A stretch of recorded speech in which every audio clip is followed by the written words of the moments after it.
Hello guys, out here still working on this tranny a little bit. Sunday evening, a little bit late Sunday evening. Haven't been doing much in the middle of the day because I just can't take the heat. Just gets too hot out here, and I literally, as you can see around here, I've got no shade, nowhere to go. But you know, out here working on this. Got good advice from my friends. Belts Towing and Wrecking Car 72 Chop Shop Underground. And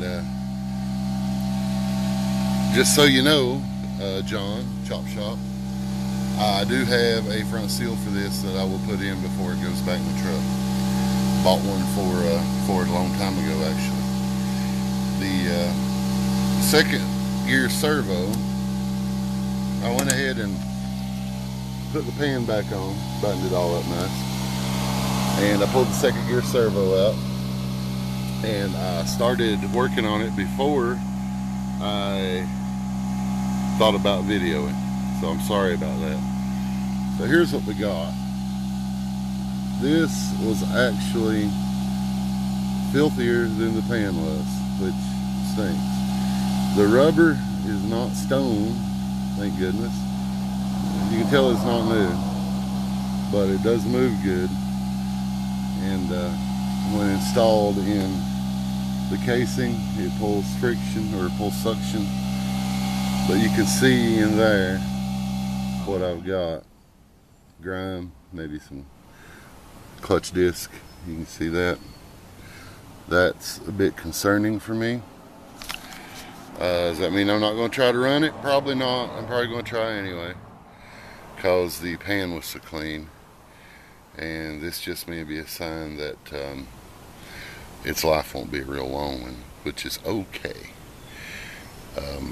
I would like for it to be long, but if I can get a few months out of this, possibly, or enough to test drive the truck, make sure she's going to be okay, I can't really complain, because I don't think it's going to be that hard to get back out if I need to. And I just don't have the funds to rebuild it right now. And maybe by then I will. So, you know, we'll go that route. I didn't mention before that I do have her home. She's here. She's a mess. Rounding up some tires that hold air. I think somebody poked a screwdriver through my other ones, because, as I mentioned before, same people that took the tarps off my motors. For some reason I think I had enemies. They're just stupid people. Same difference, really. I despise stupid people. But yeah, getting him off the ground. I've just done a little work. Painted the frame again up there. It faded some. Just had getting tires on it. Old bed's just sitting on it. The cab's not even bolted down. As soon as I get this work here done, that'll probably be the next thing, is get to work on the cab floor. The work on it isn't really going to be that extensive, but I'd like to get it done. And again, the thing I mentioned about the paint for the firewall, me and the wife's been talking about that.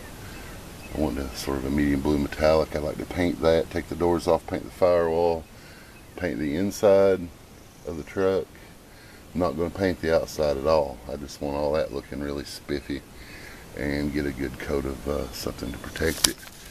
And again, I'm talking a one-shot lacquer sort of deal, something that, not a base coat, clear coat. I'm no painter.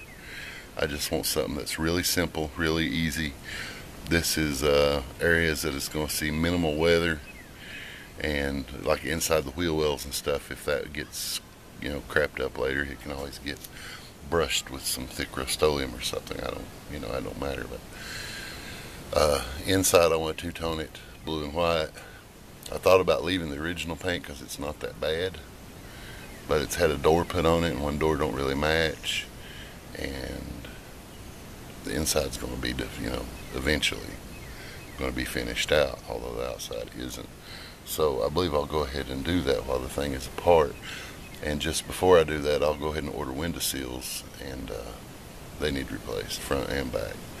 Matter of fact, the windshield's a little milky, and I have a better one I'd like to put in it too, so I can kill a lot of birds with that one stone, if you know what I mean. My helper is inside babysitting the grandson, so she's not helping today. And I want to get this cleaned up inside this servo case and outside also. Put back together and have a look at my torque converter, because I was going to buy a new torque converter.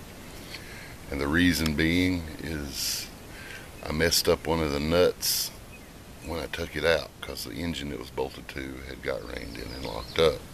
Fortunately, the transmission didn't get reined in. So one of them is a little screwed up. Anybody run one with 3 nuts? Let me know. I imagine it would handle it just fine, but you know, some things just kind of bug me. I don't like that. If the bolt's supposed to be there, I like it to be there. But I may go ahead and use it, since we're just giving it all a shot in the dark. I spend $50-$60 on a torque converter if I got one here that works. And that's about it for today. If I get this buttoned up before dark, I've got this cowl panel right here. The other side is caved in from a side swapping incident before. I've got a patch to go in there, and I may do a video on it if I get to it. Don't know, I have to dig out my welder. I may just cut it out and finish it later. I don't know, just whatever time gives me. And I still haven't got my tires swapped out yet, so we'll see, fellas. Thanks for all the input, and I appreciate any additional input. If you got any, throw it my way. Every bit of help is appreciated. I wouldn't have done none of this probably without you guys. Also, I'd like to send out a thanks to, although I know he'll probably never see this, is Hiram Gutierrez. Mr. Transmission has a YouTube page, which is under Hiram Gutierrez. And watching his videos, you know, he's really good with this. Watched him tear down a C6. Gives you a little confidence about tearing stuff down, because it gives you an idea of what you're going to see before you see it. And that's cool. That's very cool.